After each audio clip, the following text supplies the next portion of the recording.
Help support the show by going to the Amazon.com search bar on footballsamerica.com when doing your online shopping. There are no charges to you, just support, and it will take you right back to the Amazon website. This month, Footballs America podcast listeners will get free shipping on any order over $35 when they go to footballsamerica.com/Amazon. Again, that's footballsamerica.com/Amazon.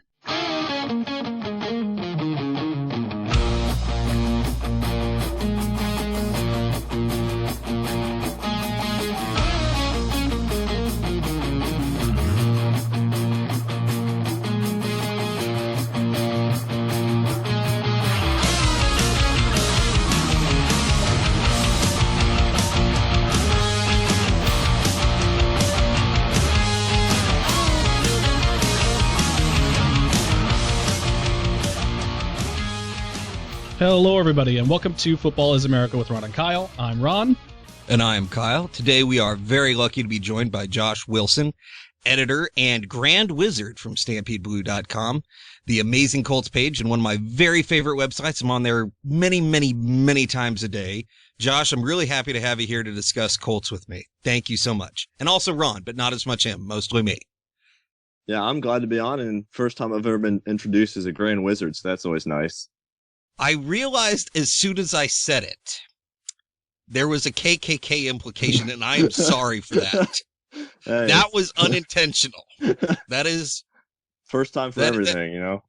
Well, yeah, it is not one of my prouder moments. Way to start the show off, Kyle. Good job. All right, starting strong. Well, they're a protected group in Indiana now, right? Well, don't do that. Now you're making it worse. Now we're making it seem like it's a thing. I wouldn't know anything. 1 minute in, and I've already crashed into the mountain. I am John Denver. All right, cool. Josh, you are like, as we talked about before we started recording, you are essentially the guy over there. You make a million billion posts a day. I love reading them. I think everybody on the webpage needs to know more about you to get some perspective on the amazing work that you do. So before we talk about the team, let's talk about you. Oh, yes. Well, I'm Josh Wilson, and this is my first. I just finished my first season as the lead guy over at Stampede Blue, but I've been there for a couple of years now. Pretty much ever since Andrew Luck came to the Colts, I came over. That had nothing to do with each other, but that's kind of the time frame. But before that, I was covering the Colts for my own website for a year or two. So I've had experience covering them and grew up a Colts fan. So, you know, I've been cheering them on for a number of years and covering them for the last several, in the last 3 with Stampede Blue. And then last year, took over, lead the site. So active on Twitter and on the site. And so pretty involved with both fans and media. Now, you said you grew up with the Colts. Exactly how long have you been a fan of this team? Oh, pretty much ever since I can remember, you know. My grandparents, they had season tickets. They have season tickets, I guess. And so growing up, I was raised a Colts fan, I guess you'd say.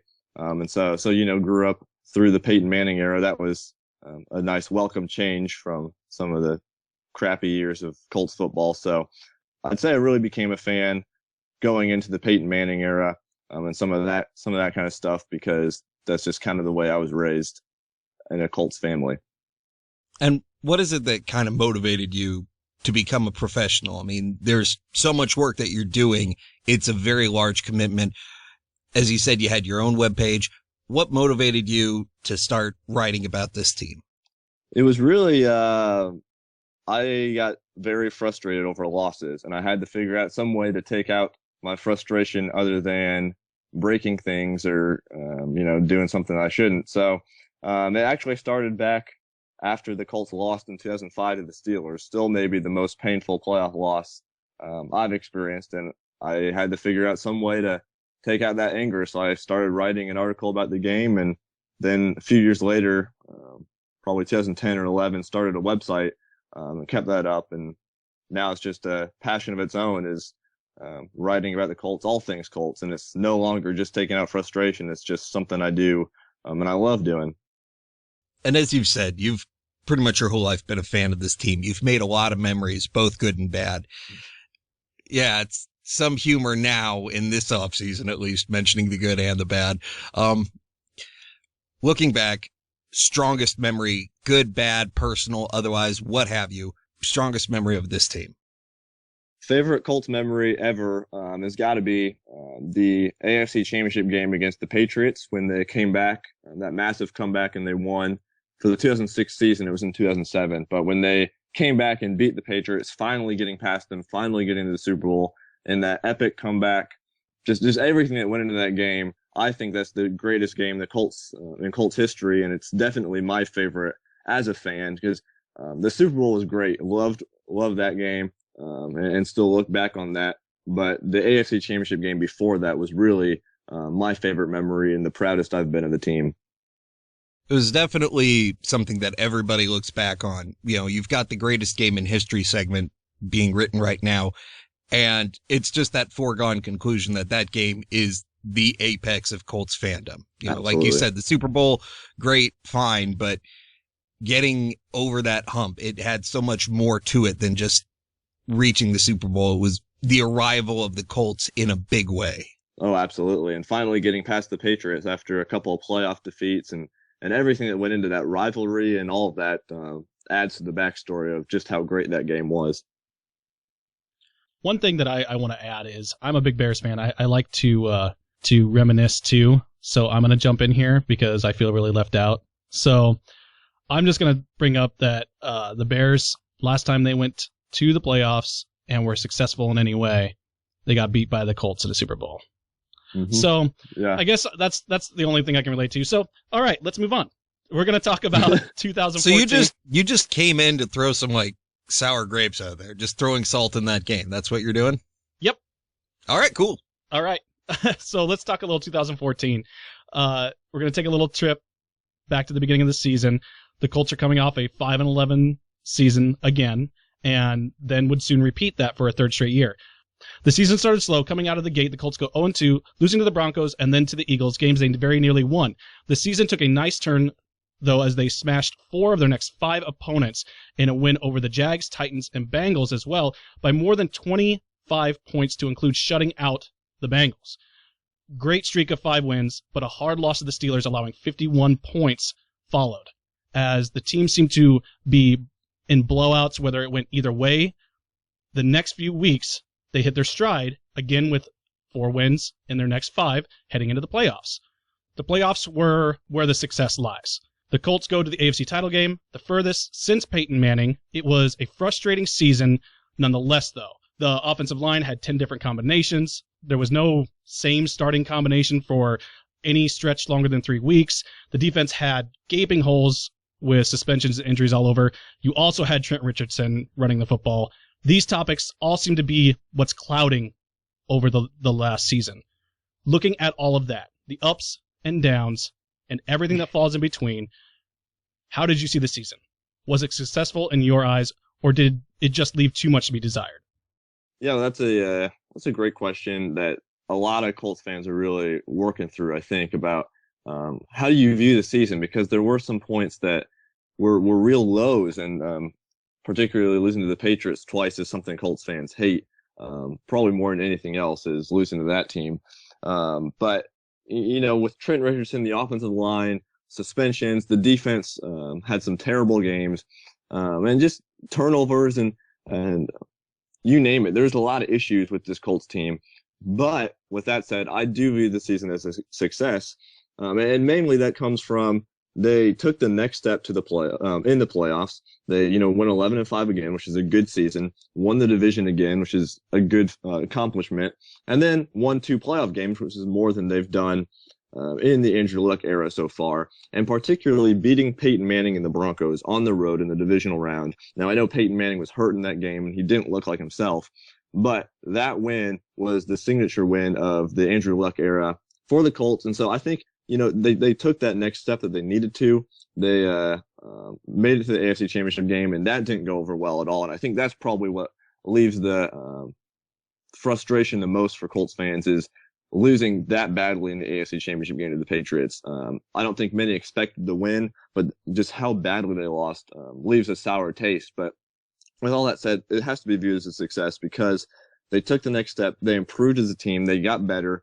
They still have some issues, but they beat the Broncos on the road. in the divisional round to make the AFC Championship game. And I think that's really showing, okay, they took the next step. And so when you view it like that, I think it was a successful season, though there is still more to be desired from them.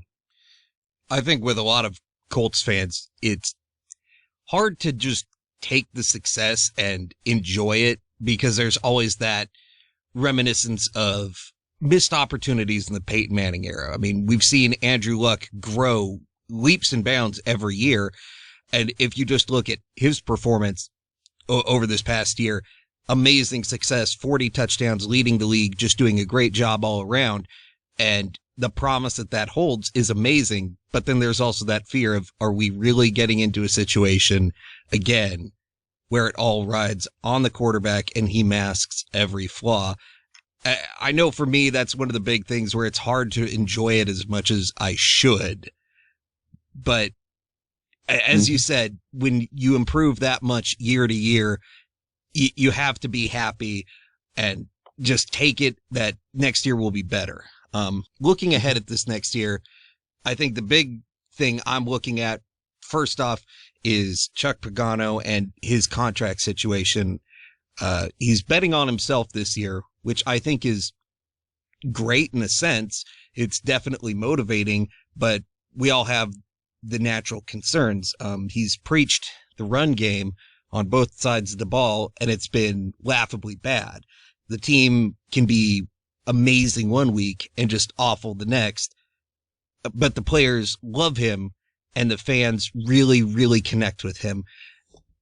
Do you see this as being a good move on his part to just kind of gamble on himself? And do you see him being able to kind of iron out the little wrinkles in this team, at least enough to, let's just say the one we're all kind of hoping for, if they can beat the Patriots in the regular season, at least, I think that's enough improvement, or at least not get run the hell all over. Yeah, well, from Chuck Pagano's point of view, I think it's a smart move for sure, because it was reported that he was offered a one-term extension for roughly the same money with a modest increase, and it was reported he turned it down. And I think it's a smart move on his part because he realizes the expectations for this team, and he realizes that really the sky's the limit, and they've gone out this offseason and really, really made a commitment to pursue the Super Bowl. And you know, that's the commitment every year. But for some teams, you know, like the Colts this year, you can tell it's really driving everything they're doing in terms of the moves they're making. And so, with Andrew Luck at quarterback and with some of those moves they've made and hoping they're going to continue to improve, this team really could be a Super Bowl contender. And if so, then Chuck Pagano is going to earn himself a long-term extension with a very significant pay increase. And so I think it's a smart move on his behalf because the expectations are so high that even if they have a season like they've had the last 3 years, he's probably going to earn an extension without a doubt. And so there's really not much to lose here other than there's a little less security going forward. And maybe if he took the extension on the 1-year deal this year, maybe he'd had a little bit more security. But either way, if they have a terrible year, he was probably going to be fired anyway. But if they have a year similar to what they've had, I think that's more than enough for the Colts to extend him. It's just they still have some questions, and you brought up a lot of them, such as, you know, the run defense, the run game, the inconsistency, and some of his in-game coaching decisions. So there are still some things that you have questions about. And so I think, and you know, he's really only been the head coach really for 2 years, because his first year he missed most of the season while battling leukemia. So they still want to see more out of him, but I think if they see the same thing they've seen, it'll be enough to extend him. So he's banking on the fact that it'll be better than that and earn him more money, a longer term deal to stay with the Colts. So that's kind of the thinking that goes into it, I think, and I think it's a smart move for Pagano. Now, that's also kind of along the same mentality that players have when they're franchised and they turn down the long-term deal to show what they're capable of and then kind of force a team to really pay them, like Joe Flacco kind of did with the Ravens. Now, in the event that the Colts, let's say, backslide, all right, let's say there's a bad rash of injuries that just way too much to overcome. Not saying Andrew Luck, because anybody would get an extension even if Andrew Luck got hurt in that situation, because that is the whole team. But let's say that there's just a lot to overcome. They backslide. They only win 8 games or 7 games, and there's an issue there. Is that something where we could see him gone, or is that more just we're going to give him the chance to finish what he started here? I think that if we see them, miss the playoffs or have that 7 or 8 win season like you were describing, I think it's probably it for Chuck Pagano in Indianapolis, especially since they didn't offer him an extension. So it shows they do have some remaining questions, so they still want to see something more out of him, whether that's more consistency in his 4th year or whatnot. So I do think if they have an off year and really miss the playoffs, I think that's the simplest way we can say. If they miss the playoffs, I think there's a good chance Chuck Pagano is not going to be their coach a year after in 2016. The real question I think would be, would general manager Ryan Grigson also take some of the fall for that? Because I think it's probably more of his fault than Pagano's so far in terms of the issues they've had. So those are questions that they'll come later if there's a chance the Colts miss the playoffs or something like that. But I do think it boils down to, if they have a bad year, if they slide backwards, and if they miss the playoffs, there's a good chance they won't be extending Pagano's contract. Now let's talk a little bit about Ryan Grigson as well. There's starting to be that talk of a divide, which I am terrified by personally, because initially it seemed that they were so much on the same page with the players and just the way the team is run. And it was a very, very comforting thing. And perhaps the divide is just a media thing. It could just be something related to the contract. It could be minor. That's fine. But it's definitely not what a fan wants to hear. And then on top of that, when you look at some of the struggles Ryan Grigson has, now fans are put in this weird hypothetical where it's, well, if we had to only keep one, who would we keep? We're all aware of Chuck Pagano's struggles, but with Ryan Grigson, I think the thing that concerns me the most about him is being a former offensive lineman himself. That was what was kind of pushed out to the fans, is he will fix the offensive line. He knows it from the inside out. And this year was even worse than in years past, which is hard to believe. And okay, Jack Mewhort's been doing really well, and Anthony Costanzo's been way more solid than anybody could have hoped for. He's been doing a fantastic job, even catching a touchdown pass this year. But there's still some concerns. And then on top of that, when we look at some of the trades, there's success, such as getting Vontae Davis or moving up for T.Y. Hilton, but then it gets overshadowed with that one trade miss. Free agents, you got some good, you got some bad, you have some LaRon Landry. It's really hard to put Ryan Grigson into a box and say, this is what he is. Can you help me clarify this? Because I read about the Colts all the damn time. I still find this guy to be an enigma. I have no idea where to put him in terms of success and failure as a GM. It's something, they every offseason you go through all those rankings and, who's the best in the league, who's the worst, and you rank them 1 to 32. And I think Ryan Grigson's one of the hardest, really, when you're ranking him, because he's not one of the best. He's not one of the worst. He's somewhere in the middle, but you can't put him into a box, like you said, because he's missed some, he's hit on some. And so I think it's really a mixed bag when it comes to Ryan Grigson. And his first year was phenomenal. He made so many great moves there for the Colts. Sure, he drafted Andrew Luck. That was really Jim Irsay's call. But give him a lot of credit for, T.Y. Hilton or Dwayne Allen or Kobe Fleener, or then trading for Vontae Davis, signing Corey Redding. He made a lot of great moves. And then his second year was pretty bad. He signed LaRon Landry. He traded for Trent Richardson and some other free agent moves that were overpaid guys who've been solid contributors, but overpaid. So his second offseason was pretty bad. And then last year, I thought the draft was actually a pretty solid group considering what he had to work with. No first round pick, obviously, thanks to that one trade that we won't mention here. And then, so I thought it was pretty solid, but still a few questions. So overall, so far this offseason, I think he's done a good job, but there are still questions about Ryan Grigson because he's missed on so many notable moves. And that's probably the big thing is, it's one thing if you miss on some of the smaller moves, and actually he's done a pretty good job there with the guys that you don't have a ton of expectations for, and finding some real solid starters such as Darrell Freeman when no one expected that. But it's some of the big moves that he's missed on. And so I think those are those are what really concerns fans. And still seeing some of the issues that they have now after their third year under Grigson, especially offensive line and run defense, and then all of those questions that have been there for years, and they're still there. And so there are questions: how much has Ryan Grigson actually improved them?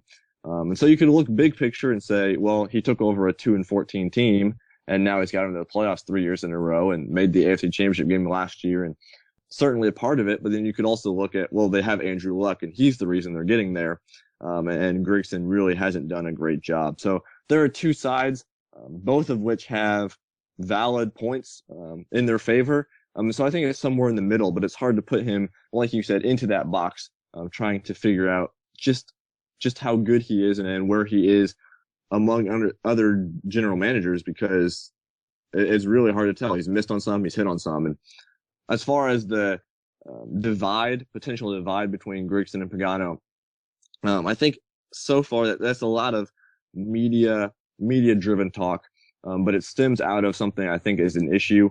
But it's an issue that comes pretty much everywhere in every team, and where the head coach thinks a lot of the issues come from the players that the general manager brought in, whereas the general manager thinks he's doing a good job and it's the coaching. And so I think that's prevalent in every team, but it doesn't get to an unhealthy part for most teams. And so the concern, I think, is that could it be getting to that unhealthy part with the Colts? And the contract status was part of what triggered that talk. And so I think it's really a concern and something to watch, that maybe it could lead to something bigger. But right now, I don't think it's anything abnormal compared to other NFL teams, but it's definitely something to keep an eye on. Now, when you're talking about the relationship between coach and GM, it's tumultuous in some ways, but also it can be very connecting. And we can see a lot of teams that when that relationship is bad, they crumble. We've seen a lot of owners that butt heads with GMs and head coaches that causes an issue as well. Or we see a lot of owners / GMs that just end up demolishing their own team because they just can't stay out of the business. And you see people like Bruce Arians and Keim down there in Arizona who are putting a good team together with nothing, basically. I have to wonder, and you brought it up a little bit, saying that the contract situation was telling of that there might be some strain there. How would the fans feel if Pagano ended up leaving just because, in kind of the same way like a Marty Schottenheimer did, just because there was strain there? Well, I think that, first of all, fans aren't sold on Pagano, I don't think, as a whole. There's a lot of them that love him, and mainly because of he's a great guy to talk to. He's a real high character dude. And he's got a lot of charity in terms of raising cancer support and with his own struggle. And so there's certainly that aspect that really endears him to the fans, but there's still some concerns about him as a coach. So him leaving, I don't think it wouldn't crush Colts fans where they'd say, oh, what's going on, like it would nationally. The national perception would be what's going on there. For fans, I don't think they're super sold on him, but if he were to leave, and if it were because of Ryan Grigson, then I think a lot of the blame shifting would move to Grigson, because I think a lot of that is already there in terms of people thinking it's Grigson's fault, not Pagano's. And so if Pagano left because of that divide, there would not be a pleasant reaction, because they would think that Grigson's not doing much better job and he just forced Pagano out to save his own job. That would kind of be the perception there if that happened. I don't expect it to, but that would kind of be the thinking there. I would expect from fans. But all along, I've thought that Grigson and Pagano are probably tied together, and they probably stay with each other, and that if one of them were gone, both of them will be gone. But we'll see if that's actually the case. Hopefully, neither one is gone after next year, because they've had a good year. But there are some rumblings this offseason, particularly with the contract situation. So it leaves room for speculation. I do kind of agree with you. If it wasn't for this contract business, you wouldn't be having the same sort of irritation. As soon as you start messing with somebody's money, they get a little more free with their opinions. And I don't think there's great cause for concern. I will say that if Pagano was to leave, fans love him enough to where it would be very difficult for the incoming coach, but not impossible to overcome. And I think with Ryan Grigson, one of the concerns that a lot of people have, like you said, people like to just lump it all on the GM or lump it all on the coach. And I think some of the Grigson stuff is made easier when, as you said, his year 1 moves were great. And there was that drop off in year 2. Well, in year 1, there was a lot of perception that he was being greatly assisted by Tom Telesco, who's now the GM of the Chargers. I'd say if you're going to give that excuse, then you also have to acknowledge that the 2013 free agent class and the 2013 draft class were notoriously under-talented. And so Grigson has to be given at least a little bit of a pass on that. But like we've been talking about, there's so much information to kind of put it all into one rational thought is damn near impossible. I'm just with you in that it would be great to see them both kind of carry forward because they've been very good for the team and the community thus far. And for the most part, the moves they've been making have been at the very least logical. Let's talk a little bit right now about some of the personnel moves that have been made in this past offseason. As you wrote, some people are going to knock the Colts because they add veteran players without acknowledging that the players still provide what they need. And it's not normal to see so many guys over 30 being brought in free agency and declared a victory. Obviously, the Colts are working with the mentality that there's a 2-year window in which Andrew Luck is not going to be the most expensive player in the league because that's happening. And they've got to win now in a sense. And you're left with limits on talent. You can get a guy on the decline for 2 years. You're not going to get Ndamukong Suh with a 2-year cap friendly contract. Not happening. So, yeah. First guy we'd like to talk about is Frank Gore. We saw how much the running back position needs help last year. As soon as Ahmad Bradshaw went out, just production dropped dramatically. And there's hope that Frank Gore can get this done. He's probably going to be getting about 15 touches a game, but it's hard to say. Now, what can you see his overall role be? And is this going to be a running back by committee sort of approach and he's just the leader? I mean, what is the mentality there? As far as Frank Gore goes, it's going to be hard to be any worse than the starter last year for Gore. So even, you can look at his age and as a concern, but hey, he's an upgrade over Trent Richardson. So fans are going to love him no matter what. I'm an upgrade over Trent Richardson. Yeah, well, that's true. Now, Raiders. So we'll see. Only the Raiders. Anyway, only the Raiders could take the back who has the second lowest yards per carry and replace him with the back with the absolute lowest yards per carry and be happy. So I'm very sorry, Raiders, but you did it to yourself. Anyway, Frank Gore, his role with the Colts, I think it's going to be more of that running back by committee type that the Colts like. He's probably more of a lead back than they've had in the Chuck Pagano era with the Colts, but they're gonna try and while I'm not saying that age is something that we should knock the Colts for because of some other circumstances you've already hinted on. You have to acknowledge that he is getting up there for a running back, and so you have to be a little smarter about how you manage his carries and his snap count. So I think we're going to see him go by running back by committee, with Gore being the number one guy and taking the lead role. But then we're also going to see a few other guys get significant playing time. And the question remains who those guys are going to be, because they have Boom Herron coming back, and he impressed last year.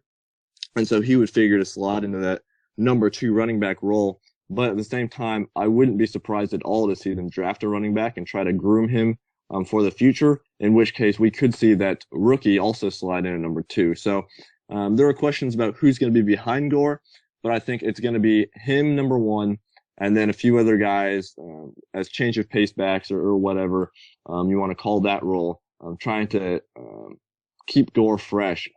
He's not a guy that gets injured a lot. He's not injury prone, but you have to still be careful with him in terms of that. And in terms of what to expect from him on the field, I think you can expect him to be really probably the best Colts running back since Joseph Adai, for sure. I mean, Adai in 2007 was the last guy the Colts had that rushed for 1,000 yards in a season. And I think it's not out of the realm of possibility to see Gore do that.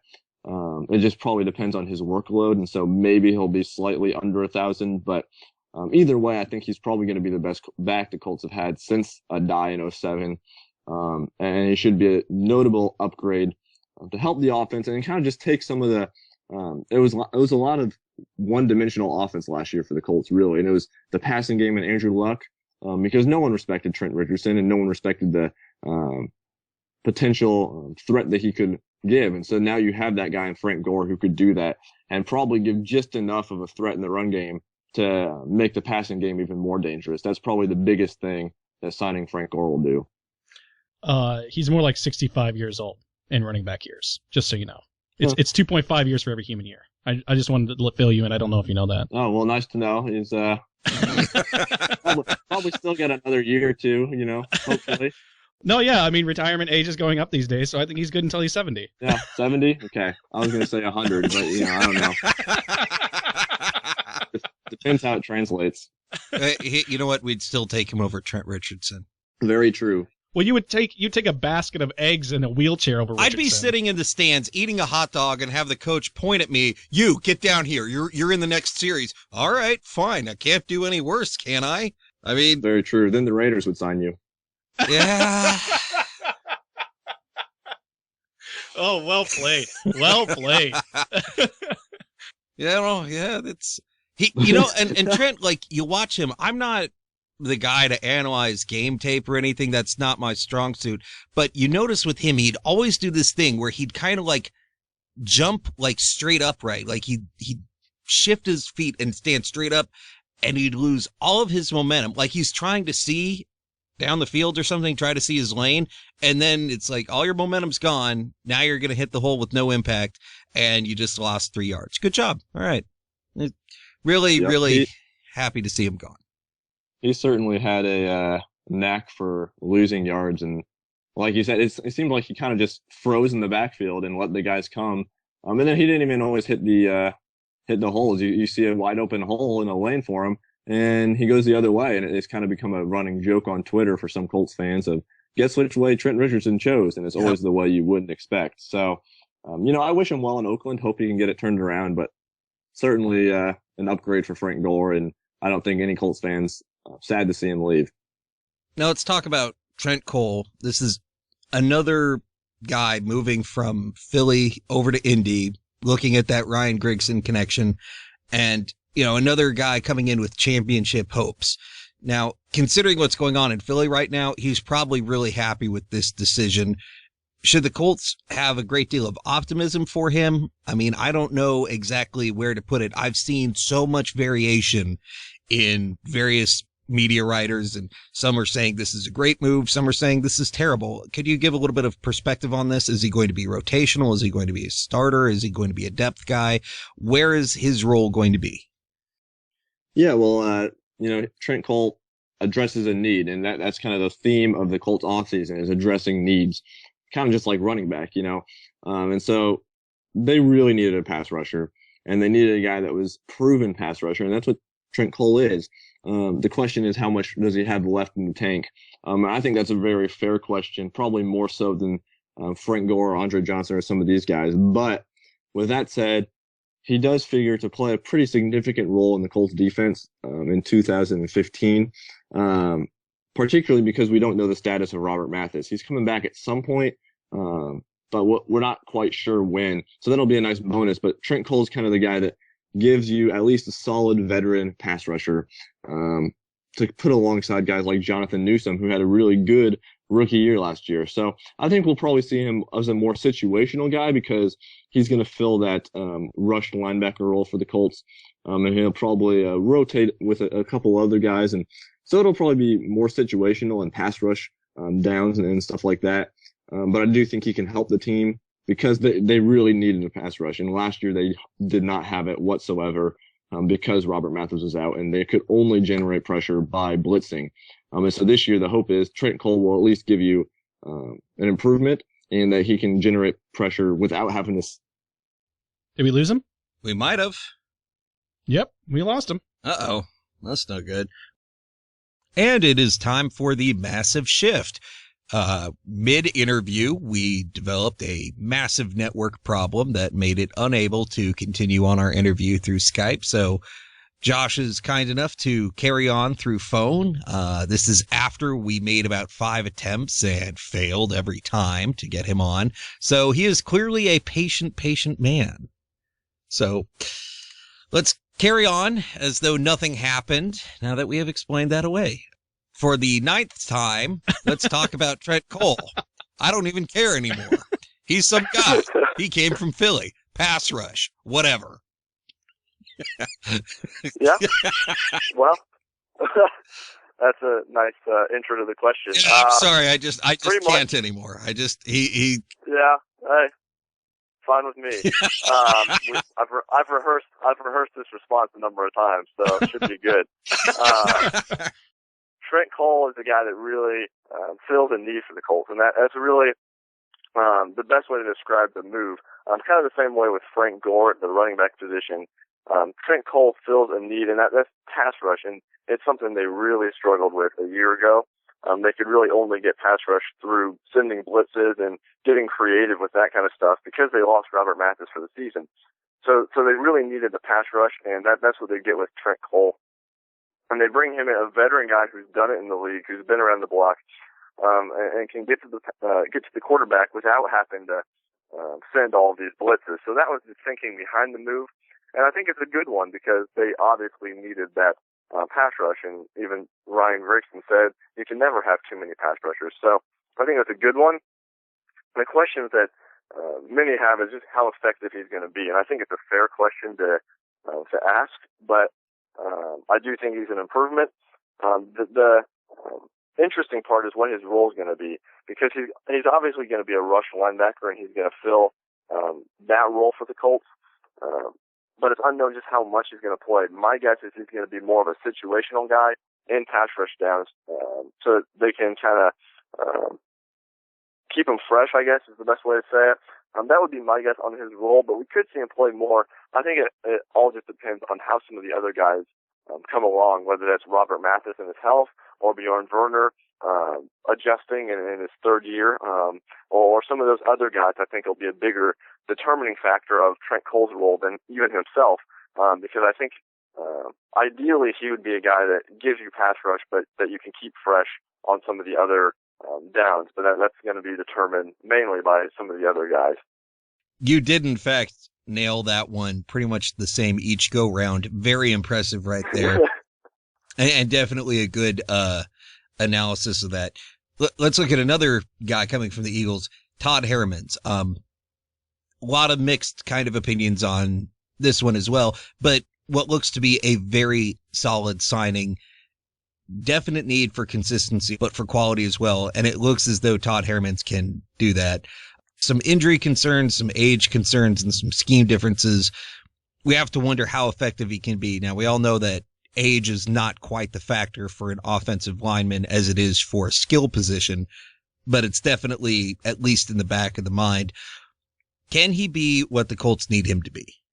Yeah, I think so. I think so, and that's kind of the way I have to preface it, because I think this was a very good move for the Colts, especially on a short-term deal.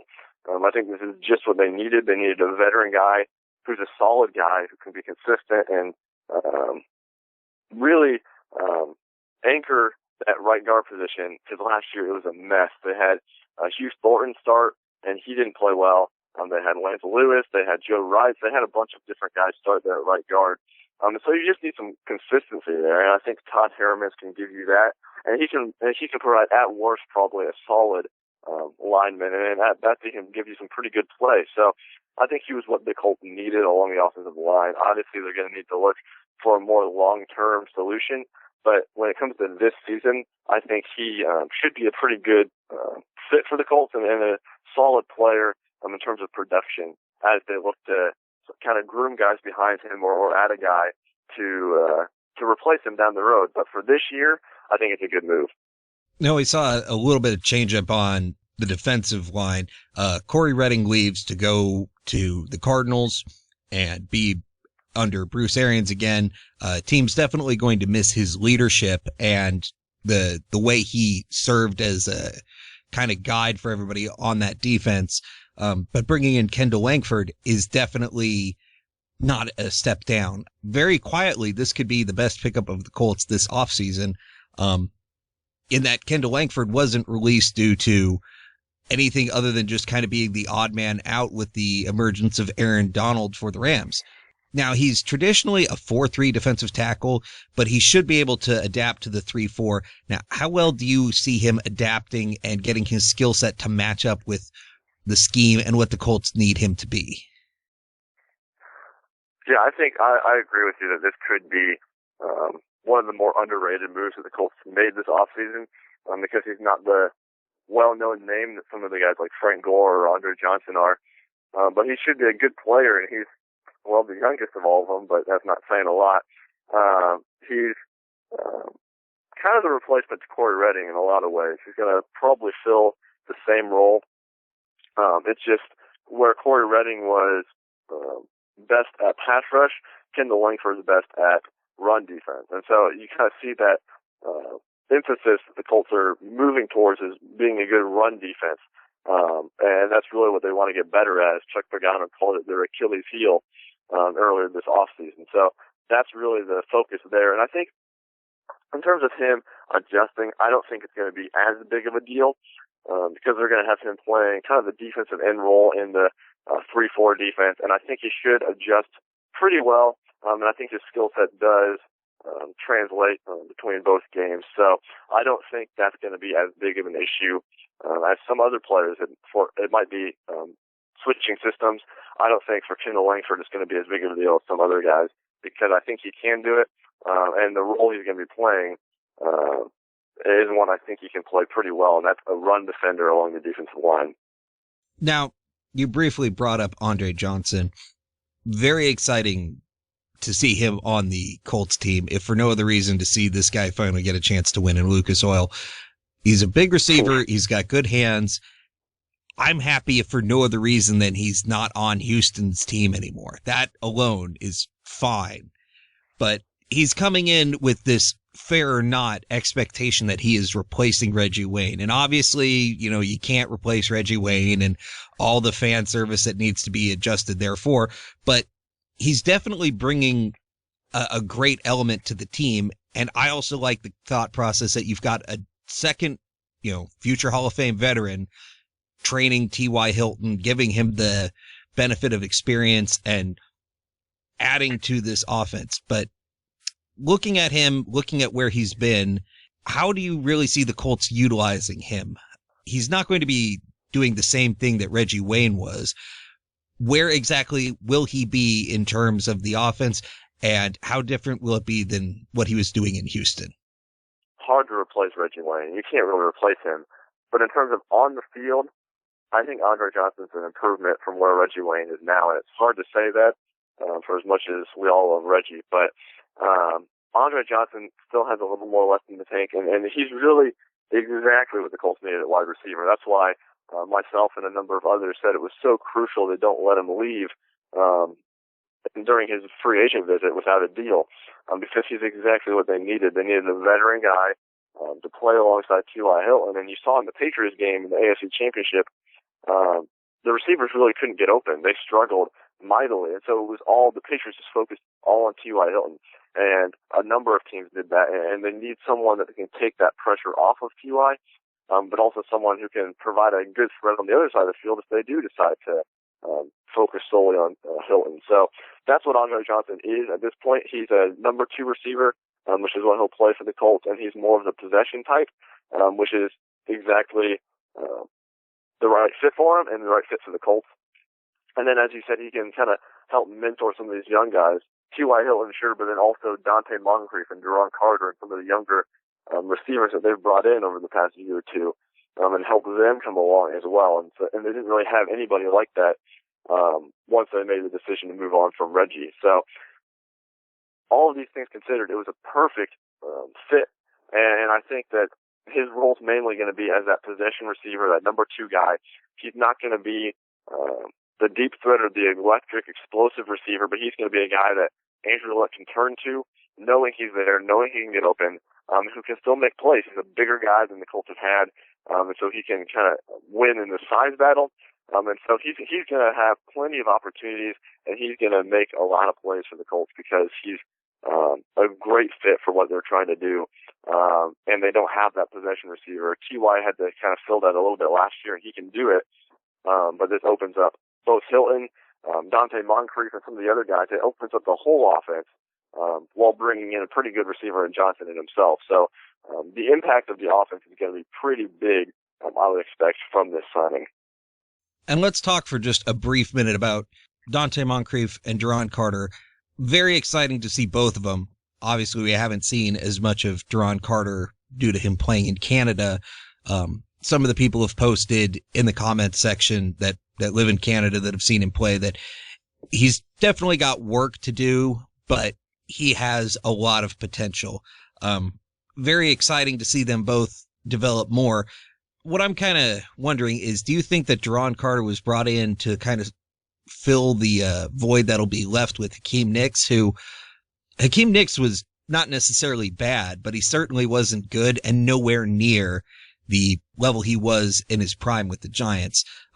Colts are definitely stocking up on wide receiver as they should with Andrew Luck under center. I guess what I need to be getting at is, can we be looking for a breakout year from anybody, or just the continued progress, kind of a slow and steady sort of approach? If there is a breakout year for a receiver for the Colts, I would expect it to be Dante Moncrief. So he's probably going to step in and fill that number 3 receiver role this year. He's a deep threat, and he needs to work more on some of the other parts of his game. And so I expect him to do that this offseason and work on some of those things. So if there is a breakout receiver from the Colts, I would expect it to be Moncrief, because he'll have the luxury of playing with Hilton and Andre Johnson, which is pretty nice because there's other guys that take the pressure off of you. As far as Duron Carter goes, though, he's absolutely a guy with a lot of talent, a lot of potential, and that's why fans are so excited to see him on the field, because they realize that potential that he has. But the big thing is he's a raw player. He needs some work, and so I temper those expectations this year for Duron Carter, realizing he's going to need that work. He's going to have to work through some of the issues in his game. He's going to have to learn from Andre Johnson and even from T.Y. Hilton, who's been in the NFL for a couple of years now. And so he's going to have to learn from some of those guys. But I think that he's got so much potential that it's hard not to get excited when you look at him, because you realize what he could be with some more work. So I don't expect Carter to have a breakout year this year. He'll probably fill the Dante Moncrief role of last year, which is a guy that comes in and is a deep threat a little bit, but his role is kind of relegated to the 3rd or 4th, probably 4th receiver. And that's kind of what Carter's going to be this year. But looking forward in the future, 2 or 3 years down the road, he's a guy that if they keep working with him, and I expect that they probably will, that he could really turn into a pretty good wide receiver in the NFL. And I don't remember the exact numbers, but I do remember that Carter's contract is just ludicrously favorable to the Colts. They got him for a song, basically, and he seems to be betting highly on himself, especially given there was interest from other teams, and his desire was to play with a quarterback who would make him look good. Pretty much a running theme with the Colts free agents. Let's talk about just a couple of the guys that were let go that were just, obviously we talked plenty about Trent Richardson. He was gone. Sigh of relief. Had to happen. A shame it didn't work out. The one that I think the fans, at least on Stampede Blue, were more excited about was getting rid of LaRon Landry. I mean, that guy was hated. And it wasn't just the poor performance. I think a lot more of it was just his refusal to buy in, not showing up at off-season workouts. When he did show up, he didn't seem to be ready to be there. And it does leave a void at safety, but given that he was suspended again for steroids, I mean, he's going to have a great career in the WWE when he finally makes that transition, but he's not ready for football. Obviously, the Colts are happy to have him gone, but is there any plan that you can see aside from addressing the safety position in the draft? Well, right now, the plan at safety is, I guess it's better than having LaRon Landry there, but it's still not very great. Right now, it would be Mike Adams starting, and he had a very impressive year a year ago. He's going to be 34, 35, can't remember off the top of my head, but he's getting older, and so there are those questions there, and we can't expect him to have a repeat of his Pro Bowl year a year ago. which was a career year for him. But he should be a solid player there at safety, and he's the least of the Colts' concerns when it comes to the safety position. The other spot has been really up in the air all offseason. A couple of weeks ago, they added Dwight Lowry there, which was a very much needed signing for the Colts because it at least gives them someone. And so now they have Dwight Lowry there to go alongside Mike Adams. So that's tentatively right now the starting duo for the Colts at safety. And I think that could be a solid group. It's not going to be a strength, but it could be a solid group. And I think even Lowry could probably play better than Landry did a year ago. So there is some hope there. I wouldn't rule out, however, them addressing the safety position in the draft, such as if Landon Collins would fall to 29, the Colts could take him, more than a safety in a second, third, fourth round, whatever.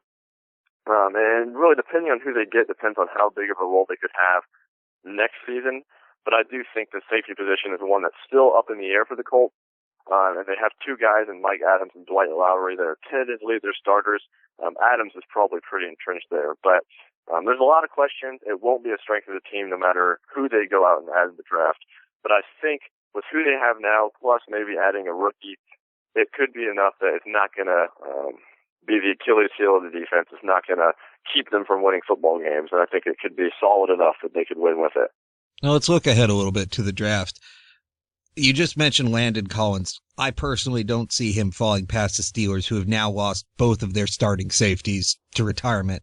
And there really is not another safety worth taking in the first. Offensive line is obviously a massive concern, as is the run game. Coleman out of Indiana, we just had a great article about him. My favorite part was when people were saying he's been described as the anti-Trent Richardson, which makes me want him all the more. However, I just cannot see the Colts using a first-round pick on a running back again, because that could really, I mean, if it works out well, fine, but people are already kind of mad about giving up that first. So, and you could end up becoming basically what the Cleveland Browns are to quarterbacks in the running back position. Oh, Jesus, God, I hadn't even thought about that. Holy cow. Oh, man. Yep. Oh, that's awful. Yep, you're going to need a lot of ice cream after that nugget. Holy Jesus. Yeah, that is... I'm going to need a fire blanket and a hug after that one. I need some stuffed animals. Holy crap. All right. Okay, moving on because I have to. Okay, there's also wanting to get right tackle, a little bit more solidarity there. Gazder Charles was good a while back, but injuries have definitely reduced his ability. Cornerback Vontae Davis is an absolute boss, and we love him, and he's super great. I really enjoyed that he refused to give up a touchdown until he gave it up to his teammates in the Pro Bowl. That was hilarious. But he needs a lot of help on the other side. Darius Butler's doing great in the nickel position, but there's definitely been a running theme of leaving Vontae Davis and just hammering the other side. There's so much that the Colts need, just like every other team. Now, maybe not with the urgency of some of the other teams, but drafting in the 29th position is a severe handicap. I've actually really enjoyed the mock drafts that you've been doing. You had most of the picks are just completely logical and made a lot of sense. I've really enjoyed your mock drafts on the website. Can you maybe expand a little bit more on what you can kind of envision the Colts targeting in the draft? If there's going to be any urgency on any one position, if you've heard anything that you feel like you could maybe share. It's such an enigma right now, and will continue to be. It's the nature of the draft, but we need you to give us some insight right now. Yeah, well, unfortunately, the Colts picked 29th, and first of all, it's going to be a long Thursday night for the draft, but also it's really hard to get an idea of what they're going to do. They could go a lot of different positions, and at 29 especially, it's so dependent on what other teams do that it's kind of hard to get a good feel of what they want right now. I do think they're probably kind of going to go a modified best player available. And when I say modified, I mean there are some positions they're just not going to take in the first round.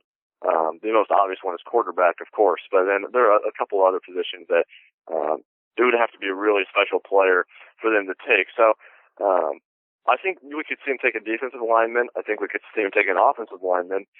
We could see secondary safety or potentially a corner. And then we could also see a linebacker. So pretty much defense and then maybe offensive line. I don't anticipate a running back in the first round. Maybe if someone like Todd Gurley were to slip to 29, they'd be like, oh, maybe, but, we've already covered that. Probably not going to happen in the first round. I think their biggest emphasis in the draft should be defense. And if they do decide to go offensive line, it should be a guy that slides quite a bit, who's a great value pick there, clearly the best player available, and can be their long-term starter at either right tackle or right guard, because that's what they need.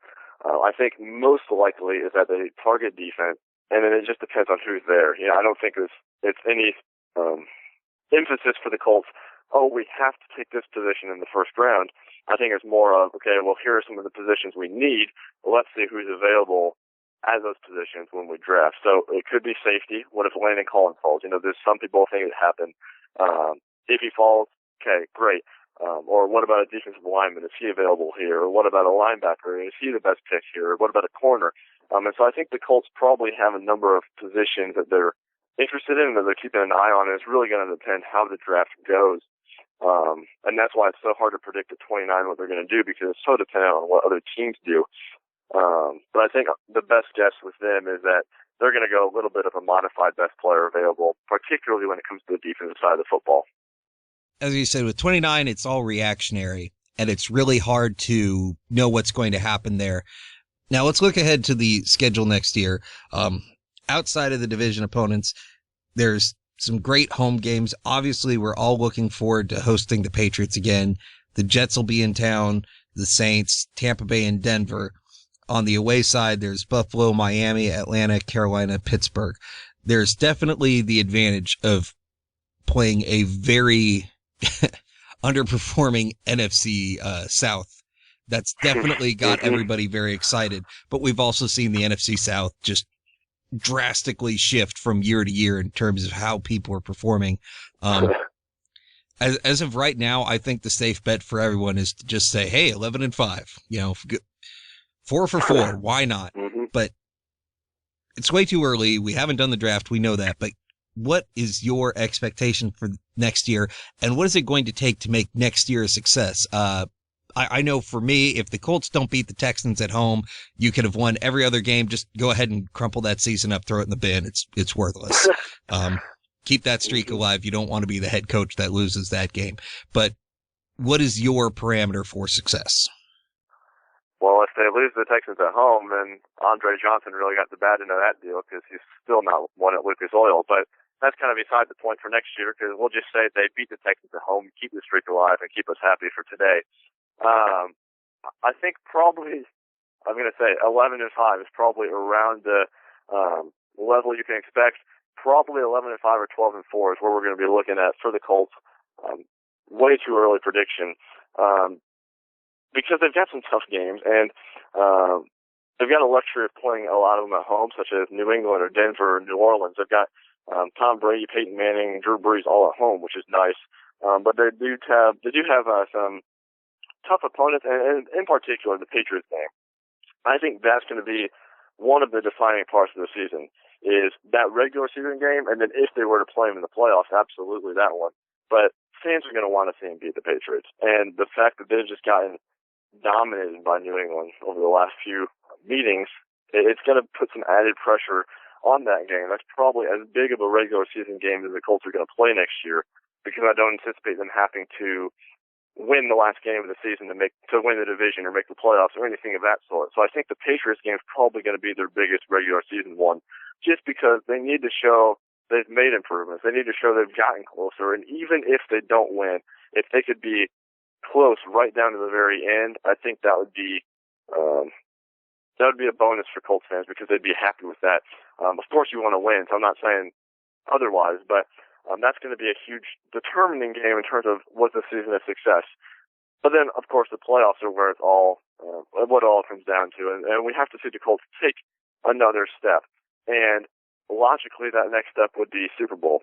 But I think even just being closer in that AFC Championship game and not getting blown out in that game would be a next step. And so we want to see them keep improving. And so I think making the NFC Championship game, and what's hard is you can't predict the playoffs because you don't know the seeding or anything like that.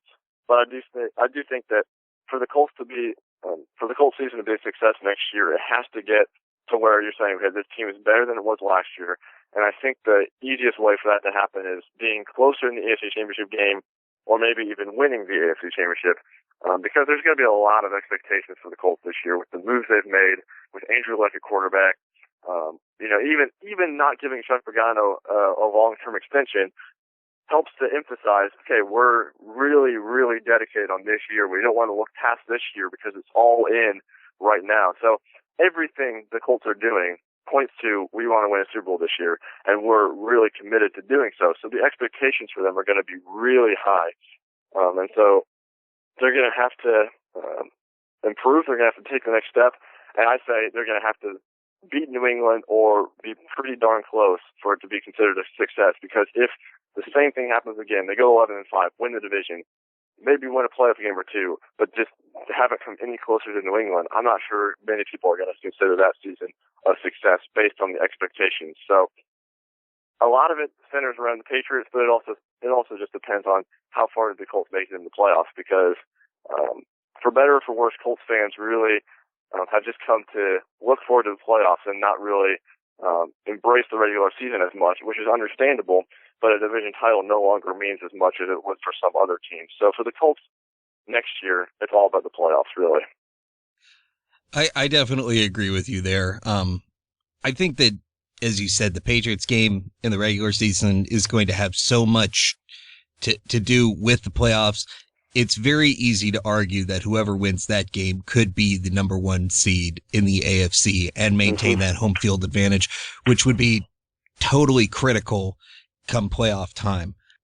And especially with the thought process that the Colts offseason has been largely centered around beating one team, to at least show that improvement would be enough to placate the fans and make them feel as though the right steps are being made.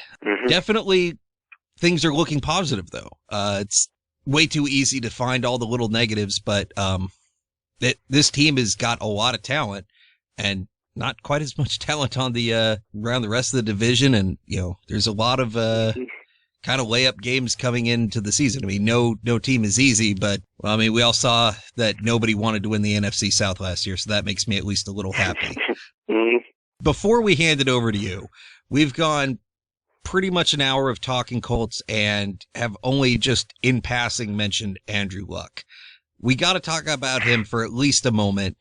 There's too much to get into, too many wide-ranging topics. So let me just ask, he's getting better every year, and we're seeing more and more out of him. Where do you see his true ceiling? At what point, easy question, right? But at what point are we going to be looking at him at his best? Because each year I just see him so much better than the year before in a lot of little ways. And the question of Andrew Luck's ceiling, that's a hard one to answer because, his ceiling is about as high as any quarterback there's been. It's just whether he reaches that. I still think for the next couple of years we're going to see him get better. As hard as that is to imagine, keep getting better on how good he's been. I think we're going to see him get better. And I think one of the areas people want to see is for him to cut down the turnovers. And I agree it needs to be addressed, but I don't think that's as big of an issue as it's been made out to be, because he has so much that if he's carrying the team and he's throwing the ball so much that they're going to be expected a few turnovers. So probably that's the one area people would point to he needs to work on, accuracy or some of those questions. But really, he's the real deal. He's got it all, and his ceiling is sky high. Really, the sky's the limit for him. And we say that about a number of players, but for Andrew Luck especially, if this guy has all the traits you want to have in a quarterback, and if you have someone describe, okay, well, name the traits you want in a quarterback, and they name them, you can say, well, that sounds like Andrew Luck. He's the guy you want. He's the guy you want leading your franchise. And the Colts are really, really, I was going to say lucky. They're fortunate to have him. And yeah, that pun's used a lot in Indianapolis. They're fortunate to have Luck, and really he can just keep improving. And I don't really see an end in sight to just how good he's going to be, because I think this is going to be really the level that he's playing at for the next decade, barring some injury, which would be horrible and we don't even want to consider right now. But this is the level he's going to be at, and he'll probably get better, as you said, and keep getting better. But he's phenomenal already, and so if this is the level he's at, he's going to be one of the best quarterbacks every year for the next decade, because he's already there as one of the best. So I don't think you can say enough about him, because, like we said, the Colts have a lot of issues, and he's covered over a lot of them. And he's the reason they've been winning a lot of games, you know. And so looking forward to next year, he's the reason there are that high of expectations. He's the reason the Colts are going after the Super Bowl, because they know what kind of a player they have in Andrew Luck, and they know just how special he is. And especially Jim Irsay, the owner, he doesn't want to waste some of the years like he considers they wasted with Peyton Manning trying to get a better team around him. He wants to win it now, which is part of the emphasis. And so it all centers around Andrew Luck. And he's clearly their leader, their franchise player. He's just going to keep getting better, but he's already pretty great. Now, recently you wrote a great article. You put in there, hey, everybody's got this expectation. Well, not everybody, but enough people have this expectation. He's going to take a hometown discount on his upcoming contract. I have this hope that it'll happen, but it's probably not going to. Where do you see him making, year to year? I mean, the number I keep seeing thrown around is about $25 million. Do you think that's about where he's going to be pulling in? Yeah, I think that's probably the right estimation for Luck. Depends on cap value, what each year is, but I think on average it's probably going to be around 25. And a few things to consider. One, salary cap keeps going up each year, and so they're going to have a little bit more money to spend each year. Two, he's kind of been giving them a discount over the last, this will be his fourth year, giving him a discount because of the new rookie wage scale. And so he could look at it. I don't think he will, but if you're me, I'd say, well, you had me under contract for $4 million a year, whatever it was, and this is the talent you put around me, and it hasn't been great. So why should I give you a hometown discount, thinking that that's going to be the key to winning games? But then also the NFL Players Association, they're out to set a precedent, and with Luck being the best young player in the league, they're going to want him to get as much as possible. And so I think there's a number of reasons. But then also, we talk about players taking a hometown discount. Oftentimes it's just restructuring the cap value, but at the same time, that's often near the end of their careers. When they're really going after the Super Bowl. Not saying they don't when they're 25, but when they're 35, you have a little more emphasis on going out with the championship. Whereas when you're at Luck's stage in his career, sure, go ahead and get as much money as you can, get set with that contract or your next contract or two, and then maybe take a discount toward the end of your career. But right now, I don't think it's fair to expect Luck to take a discount. I don't think fans should be counting on him to do that or disappointed when he doesn't, because he's one of the best players in the league already, one of the best quarterbacks, and he's just going to keep getting better. So for him to try and get as much as possible, $25 million, be the highest paid player in the league, I think it's perfectly fair. And there's a lot of other factors, such as the NFLPA or the rising salary cap, that make it understandable. And so hopefully he takes one, but I'm not going to count on it, and I don't think fans should really expect that to happen because there are a lot of other factors in play. Would be nice, not going to count on it. I mean, I think a lot of the expectation for fans there is, well, he clearly doesn't care about money. Look at his phone. Look at his neckbeard. He doesn't care about so many things. But it is largely about respect, and he does deserve it. But we're coming to the point where we're up against the clock. So right now I'm going to turn everything over to you. It is time for you to plug away the website, your Twitter, your web pages, anything you want. Now is your time. Yeah, well, hopefully this has been an enjoyable hour, and we always have a lot more in-depth coverage of the Colts over at StampedeBlue.com. It's part of the SB Nation network of sites, and then we try to cover all things Colts there, giving you a lot of different angles of the team and different tidbits that might interest different people. So we try to cover it all there. So check us out at StampedeBlue.com. But then also follow us on Twitter and our Twitter account is @StampedeBlue. And then I cover all things Colts and a lot of stuff NFL. You might even find a few other sporting thoughts thrown in there too, @ColtsFanWilson. So if you want to follow Colts, check us out at Stampede Blue, and then on Twitter at Stampede Blue and @ColtsFanWilson. And we try to cover it all there.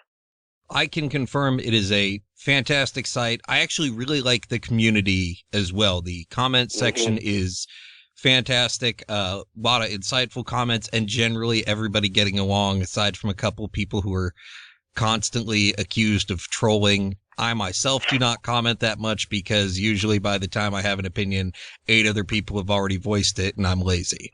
Mostly the I'm lazy part. Okay, it's entirely the I'm lazy part, but still. Yeah, the community is great. Yep. It's definitely, if you are a Colts fan and you are not on this website, there is something wrong with you. You need to get on there.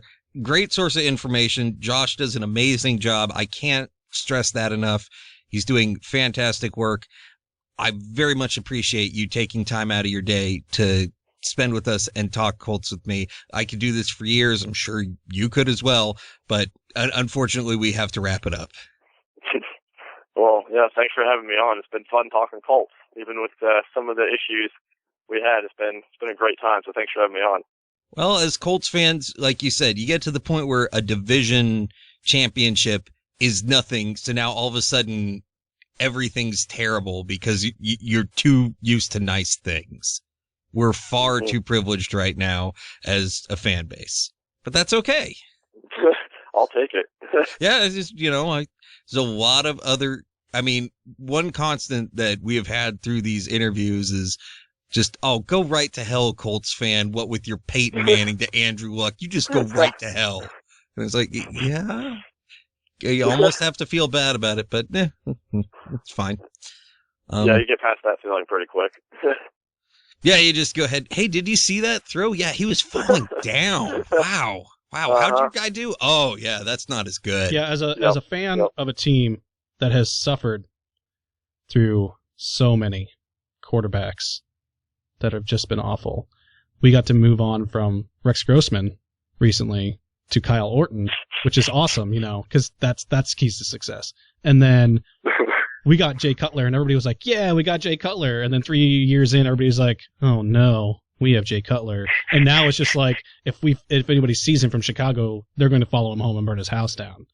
So for you guys, and I include the Packers in this conversation because they're also jackasses, to be able to go from a starting franchise guy that played basically two decades to another franchise guy that's going to play another 2 decades. So 40 years of my life is going to be spent watching those 4 people just be successful. It's really discouraging, and it makes me rethink a lot of my life choices. Yep. It shouldn't make me feel good, but that really does make me feel good. Your suffering makes me feel better about being a Colts fan. Thank you for that, Ron. Get bent. All right, Josh, if you could stay on with us. But once again, Josh, thank you so much. Well, thanks for having me on. It was fun. All right. I certainly hope so. Stick with us, and we're gonna lead you out here in just a minute, all right? All right. All right, take care. Once again, that was Josh Wilson, editor and lord and master of StampedeBlue.com, largely running it all. Told us after we were wrapped up, 20 years old. 20. It's insane. Yeah, that is a lot. So kudos to you, Josh. That is a lot to take on, especially given how frequently he posts. That is very impressive to me. Yeah, considering he posts like 10 articles a day, it's ridiculous. Well, I want to know where he's going to get all his information, because it's not just writing the articles, posting the articles, managing the comments and all that. It's also doing all the research while he goes to school full time. So. Right. And a lot of his research and stuff for the articles would have to probably come from other sites and other news breaking. And it's generalized opinion upon the news that is breaking. And I like that he is very humble about the whole thing as well. I mean, he comes out and he's like, well, guys, it's just, I really like the Colts, and I really like the website and I'm passionate about it, and shucks. And like that's pretty much it. Yeah, he's good Indiana boy. He's a young kid. Becoming a pastor, everyone. Let's just throw his business all the way out there. Not at all surprising, but that does explain a few times when I'd make horrible comments and he'd just be like, okay. Like, he's too polite to say anything, but you can tell he's horribly offended by me. Josh, I love you for that. Yeah, great guy. I really liked just the interaction you two had, and I stayed out of it mostly. And that is not because I wanted to stay out of it. That's because there just seemed to be some kind of network failure that happened halfway through the show, and I had to focus all of my attention on trying to make sure that did not happen again. Luckily, it didn't really happen again. We had our own difficulties, but all of that is solved now. First time we've ever had to experience something like that, Kyle. So it's a learning experience for us. And for everybody who listened to the show and was very disgusted with my total lack of care with the Trent Cole topic, that was like the 5th time we went over it, is why. Because we'd go over it, and then Josh would be getting into his answer, and then the call would drop. So then we do it again. So I go over it, and so by the end, it's just like, he's there. He's Trent Cole. What do you got? Like, come on. What else do you need, people? So not a normal thing for us by any stretch of the imagination. For crying out loud, both of us work in network services, so we know a thing or two about networks and keeping those interwebs running. But yeah, it happens. Everybody has technical difficulties. That sometimes even the pros at the highest level have technical difficulties sometimes. You'll be listening to the radio all the time and hear a guy talk about how his mic isn't working or his headphones, he can't hear out of his headphones and all sorts of stuff. Those things happen, and it's something that we just move on from. And now we know what to do in the event that it happens again, and we won't have to worry about it. Well, still, it was cool that he was a good sport about it. Gave us lot more time than we've had to do for any other interview due to these technical difficulties. No complaints. Very, very kind of him and definitely appreciated. Hopefully we'll be able to have him on again, talk a little bit more about the Colts and the AFC South as a whole, but still had a lot of fun despite his lack of commenting on hatred of Tom Brady. I think he's too good of a person for that, which makes me seem like a butthole by comparison, but I that is my lot. You are a comparison to most people, Kyle. Yeah, so it's really not that problematic for me. I mean, in this case, the gap between, reasonable human and the horror that is me, it's just wider. That's fine. Like he volunteers to help old ladies across the street, and I sit at home and just do nothing productive, and maybe, convince some other people to be lazy and, downfall of society and all that. Hooray for me. Doritos. Yeah. That's all I have to say. Yeah. So for all of you people from StampedeBlue.com joining us, thank you so much for doing so. We appreciate it. You can check out our show at footballisamerica.com. There you can find all of the previous shows from all of the interviews, all of our old episodes. Everything is there. You can also comment right there. You can send emails from right there. You can share anything on Facebook, Twitter, Google+, any of the sharing websites. There's about 50 different ways you can share it from there. Also, you can get us on Facebook, facebook.com/footballisamerica podcast. Also on Twitter at FBIA podcast. Don't be afraid to check out our Google+, Google+/footballisamerica podcast. We're there as well. We're available on iTunes, on Pocket Cast, on Stitcher, pretty much any place you can go to download a podcast. We are there. Go ahead, download it, regret your decision, comment, and tell us how much you hated the show. Or actually, since these are Colts fans, they'll probably be mostly happy with it, I think. Yeah, I mean, you're a pretty big Colts homer for the most part of the show, so... Well, I mean, we maintain perspective for the most part. I'm not just like, yeah, we're going to win by 800 next game. I maintain perspective, but when it comes to things like, hating Tom Brady and loving Andrew Luck, then yeah, no shame there.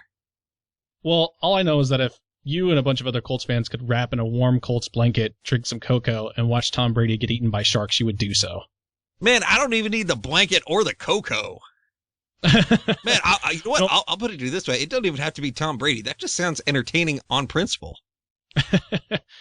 Don't forget, you can also email us, team@footballisamerica.com, or Kyle or I, which is Ron at footballisamerica.com, or Kyle, Keil, at footballisamerica.com. Get us there.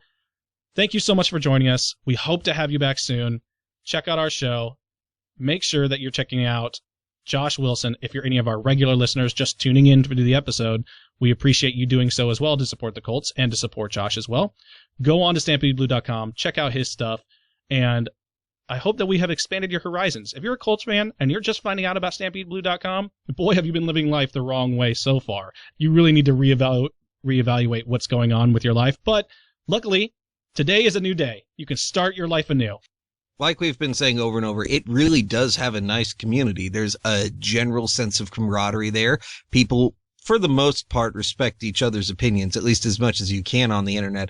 Something about some guy in a llama or something like that, and he got banned. I don't know. I don't get into the politics of that. I just mostly go through and see who hates Trent Richardson the most. Once again, thanks for joining us. We're actually going to have to wrap this one up, Kyle. So thank you, Josh. Thank you, fans. Thank you, listeners. Take care now. Thanks for joining us. Goodbye.